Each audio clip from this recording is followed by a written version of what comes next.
Oh, well, hello. Introduction to Orthodox Christianity.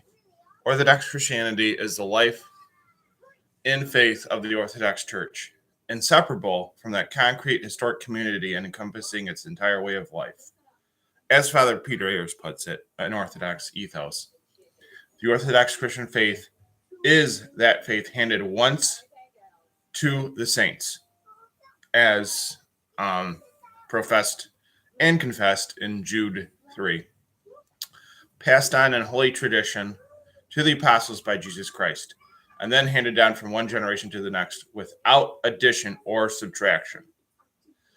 The sole purpose of Orthodox Christianity is the salvation of every human person, uniting him to Christ and the church, transforming him in holiness and imparting eternal life. This is the gospel, the good news that Jesus is the Messiah, that he rose from the dead, and that we may be saved as a result. We may be saved as a result.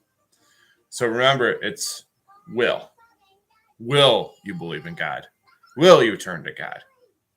That's a key component of Orthodox Christianity. Christ doesn't force you. He's always knocking on the door to believe in him. And you have to walk through that door.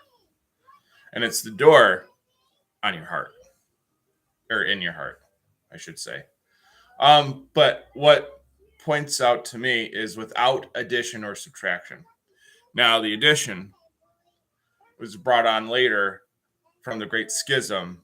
The Catholic Church decided to add things to the doctrine.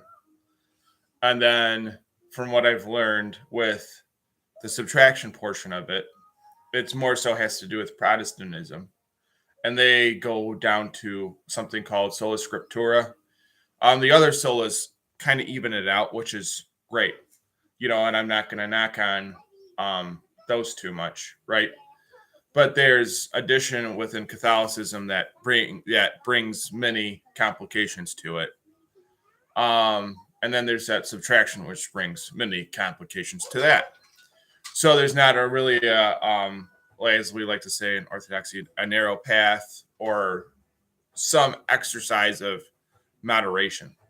It's more so addition or subtraction. And unfortunately, it can lead people down different directions and down different paths.